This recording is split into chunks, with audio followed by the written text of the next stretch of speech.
Good afternoon. Welcome to the Alec Walt Show, a special edition with a breaking news update. But before we get into that, I'm Conor Robinson. Next to me, of course, is Alec Walt. Walt, how you doing today, man? I'm doing well. I could be better because this breaking news, I really wish a specific team, maybe pulled the trigger on this one. But Right. Hey, either way, it's a good Sunday. I got work a little bit later today, but, I can't complain. It's been a good day so far. Yeah, absolutely. And I know any team pretty much would want a receiver of this caliber. Of course, we're talking about Julio Jones. He has been traded to the Tennessee Titans. A couple of picks, I believe, right, Walt? Nothing too concrete. Yeah, in exchange for Julio Jones, the Titans will send a 2022 second-round draft pick and a 2023 fourth-round selection. The Falcons will receive the Titans' 2023 sixth-round pick as well for Jones. So, because all the reports said that Julio was going to go for a first-round pick. I didn't really buy it because I just didn't think at his age, with his injury history, that someone would give up a first-round pick. For a Tennessee Titans team that's probably going to win, has a chance to win their division, giving up a second-round pick and then a future fourth-round pick and then the future 2023 draft, this is an absolute steal for them because Julio is a massive outside wide receiver threat. He's going to be alongside one of the best up-and-coming young wide receivers in A.J. Brown. They have a consistent rushing attack with Derrick Henry, one of the best running backs in the league. And the guy who operates the show, Ryan Tannehill's really turned his career around since he's been with the Tennessee Titans. So for a team that was active in recruiting him, only giving up a second-round pick, which will be later in the second round with a fourth, and getting a sixth in return with Jones, I think this is a fantastic trade for Tennessee. And, for Atlanta, there was really nothing else they could do. He was on his way out the door. Of course, we all saw the phone call on national TV that went viral. So good job for the Tennessee Titans. They have some moves to make because of the salary cap situation, but their offense is stacked right now going into the 2021 season. Yeah, and you mentioned it there. Ryan Tannehill, a quarterback who's not going to turn the ball over needlessly.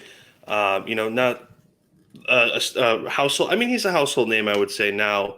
A few years ago, maybe not, but you have the likes of Derrick Henry, as you mentioned. Who is what is it? Only one of two players in their franchise history to get 2,000 rush yards. So, I mean, this is a solid move for minimal risk, high reward, in my opinion.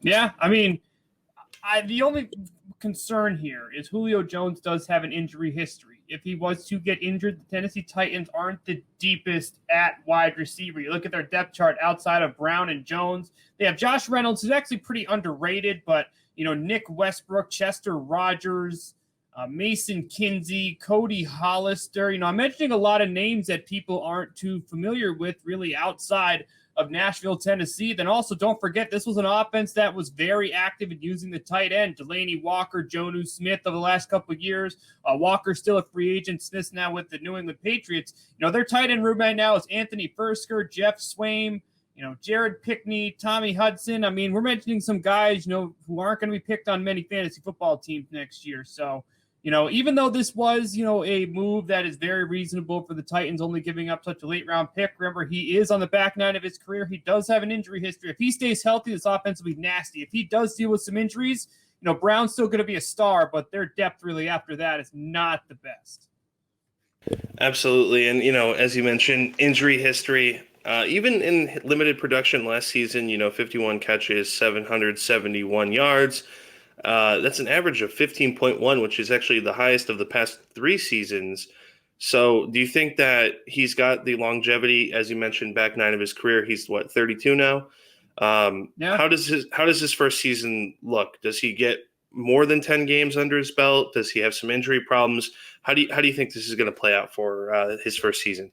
Well, you can't really predict injuries, unfortunately, for Julio Jones. He's such a star talent. That's something he's had to deal with. But, he's, for the most part, had a pretty solid number 2 receiver next to him. He's had Calvin Ridley, Roddy White, some other pretty popular names in the NFL. So he goes to this offense. He's alongside A.J. Brown. I mean, that's just so dynamic. I mean, Brown has the speed, the size, Jones as well. On the goal line, you have fun stopping Julio Jones at 6'3", 220. I expect Julio in this offense to be more active in the red zone because for some weird reason, Julio was so dominant, but him and Matt Ryan weren't the best, when it came to touchdowns. I mean, yeah, the last year he had 3. Yes, it was only 9 games, 6 when he played 15. 3 when he played 16 in 2017. Like, I feel like as he got later in his career, I feel like they almost got worse in that situation. I mean, 6'3", 220, throw the ball in the air. I mean, it's not that difficult. So hopefully in this offense, he can be more involved, scoring touchdowns. They're obviously the Derrick Henry. So if they're within the 5-yard line, they're going to score. But, with such a weak tight end room, I feel like he's going to be more active down there. Julio Jones should not be scoring 3 touchdowns, even if he doesn't play a full season. He should be averaging, 10 or so. So hopefully Tennessee can start using him more. And, he's going to be so good in this offense. He's not going to, if you double team him, you got AJ on the other side. You double team AJ, you got Julio on the other side.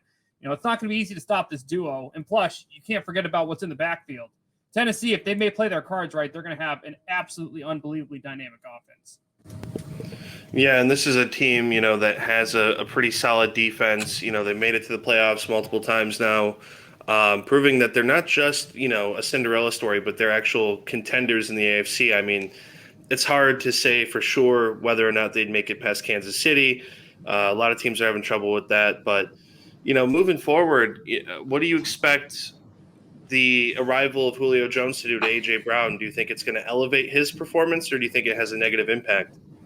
I think it's going to absolutely elevate his performance. He may not because this is the best receiver he's had alongside him his whole career. Last year when you played the Tennessee Titans, yes, you focused on Derrick Henry, but in the second year, you focused on A.J. Brown.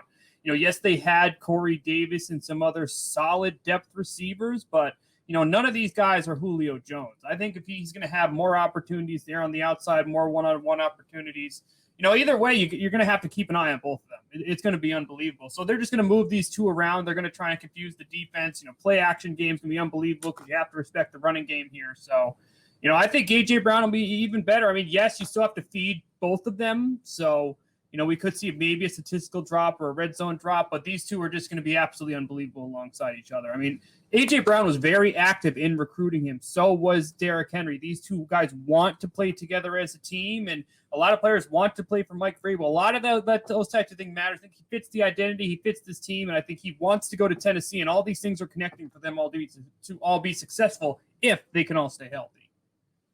What's the ceiling for this team moving forward for this season? I think they could absolutely go to the AFC Championship game if they can stay healthy again. I think they're a really good team. Buffalo's a really good team. Kansas City's a really good team. Again, you can't predict injuries. It's the National Football League. We see it all the time. Patrick Mahomes dealt with injuries on the offensive line, and it affected him in the Super Bowl. You don't know what team you're going to have at that moment. But on paper right now, I think Tennessee is one of the top 3 teams in the AFC. You got to put those, like the 3 teams I just mentioned there with Kansas City. Baltimore is also a very good team. And those two teams absolutely hate each other. Hopefully we see them in a playoff series. But I think Tennessee can absolutely make it to an AFC title game. Again, depending on health and what goes on. They run the ball really well. They play solid defense. They've had that game plan in the postseason. Now they have more dynamic of a passing offense. A lot of pieces are working well. Vrabel has more experience in the postseason. So does most of this roster. So, I don't love their defense. It could be a little bit better. I think their offense is awesome. But I think this team can absolutely make it to an AFC title game, and depending on health, I'm not going to say they're going to win the AFC yet. I still don't think they're as good as Buffalo or as good as Kansas City, but you're going to want to watch out for this Titans team in 2021. No, I mean, we've talked about Tennessee a bunch here. What does this mean for the Falcons moving forward? I mean, they've been rebuilding. I think now they can officially say they are. They've tried to keep putting pieces around this Matt Ryan, Julio Jones era, and after being one of the worst teams in the NFL last season, and they decided to move on. Now, they still have Matt Ryan. They just added Kyle Pitts. Calvin Ridley can still be a number 1 wide receiver, so I still think they'll be productive offensively. Arthur Smith, who was the offensive coordinator for the Tennessee Titans, is now the head coach for Atlanta, so we'll see how he adjusts in year 1. But this Falcons team is not very good, and they're stuck with Matt Ryan for a few more seasons on a very, very hefty contract. So for anyone who does fantasy football, you're definitely going to pick up Calvin Ridley. I think he has the chance to be an absolute star next year, being the official number 1 receiver. But the Atlanta Falcons are not a very good team. They're not a very good team with Julio Jones, and they're obviously not a very good team without him. So they're going to need to rebuild. They're in a weird spot still. They're on definitely the back 9 of Matt Ryan's career, who's definitely getting up there in age, but in a division that has Tom Brady, the Saints, now Sam Darnold with the Carolina Panthers, it doesn't get any easier for them, man. It's not like it's going to get easier for them anytime soon. So, they're in rebuild mode in the end of the Matt Ryan era. I don't really know where they go in the direction of the QB moving. I think Matt Ryan will be the quarterback next year, but they're in a team that's going to finish towards the bottom of their division, towards the bottom of the league, and hopefully through the draft they can put together a competitive roster sometime in the next couple of years. And you just mentioned my next point there. You said the draft, obviously with the picks they've gotten from Tennessee. Do you think that they're trying to angle for the long game, squeeze as much out of Matt Ryan as they can, stay competitive? It's a big market, a really competitive division moving forward, so a lot of players were going to want to play there.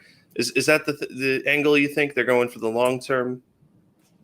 I mean, they have to stick with Matt Ryan because Matt Ryan signed a 5-year contract that expires in 2024. So, when they gave him that massive deal, they don't have any other option. So, yeah. Fair enough. When you give them that type of deal with $100 million guaranteed, you kind of have to stick with that. We're going to stick with Matt Ryan and see what we can do around him. I think they've accepted the fact that they're not going to win. They don't have a defense that's going to win. They have a brand new head coach. Obviously, their offense is much worse without Julio Jones. We've seen times in Matt Ryan's career when Julio Jones wasn't healthy, he did not look like the same quarterback. And now he's going to go into year, I think, 36 or 37 without that number one wide receiver. Yes, he does have Calvin Ridley and a couple other depth pieces. I do think Smith is a very good coach. Hopefully they can improve their running presence behind Matt Ryan. But, they're stuck with Ryan for the next couple of years. I don't really think there's anywhere he can go. I don't think anyone's going to trade for that large of a contract, especially at his age and his career right now. I just don't think it's realistic. So I think they're going to continue with Matt Ryan as a quarterback for a while. I think they're going to be a decent offense like they are every year. I don't think their defense is going to stop much, and there's no way they're getting through this division. So, unfortunately, for the end of Matt Ryan's career, he's going to win probably 5-6 games, and he's just going to have to continue with what he has to work with now, and Julio Jones not being in this offense. Well, obviously, Tennessee's the winner of this trade, I would say. Yeah. Any other final thoughts before we let our viewers enjoy the rest of their day? I think it's great that Julio Jones is going to a competitive team. He's one of the best wide receivers of this era, and he's been playing on a team. Yes, he did make it to a Super Bowl, and he's had some competitive seasons. But the last couple of years, the Atlanta Falcons have not been competitive, and one of the best receivers in the league when he's healthy has been wasting some of his final years on a very bad team. Now we get to see one of the best players in the National Football League, one of the wide receivers of an era, play for a competitive team and compete for a Super Bowl. I really hope this is a year we see 16 or 17 games now of Julio Jones, and we can see him be that dominant receiver for a couple more seasons before he retires. So I think this is a great trade for the National Football League. The Tennessee Titans are a much better team. Mike Vrabel's a great head coach. They have an outstanding offense right now. Well, obviously health is something we need to keep an eye on. It's National Football League. Players do get injured, but if the Tennessee Titans stay healthy, if Julio Jones can remain in this offense for a full season, they have a chance to make it to the AFC title game. I'm calling it right now. If they can do it, but obviously there's some concerns there, but great for the NFL to see one of its best players go to a team that's going to be playing meaningful football through a full season. Absolutely. Well, I couldn't have said it better myself. For all of our viewers out there, make sure you subscribe to Down the Block Sports. I'm pointing at it. Let me turn my direction. Pointing at it there. Smack that notification bell. Never miss out on any of our exclusive content. It's not just Walt and I. We have a lot of things in the lab cooking up, so make sure you stay tuned.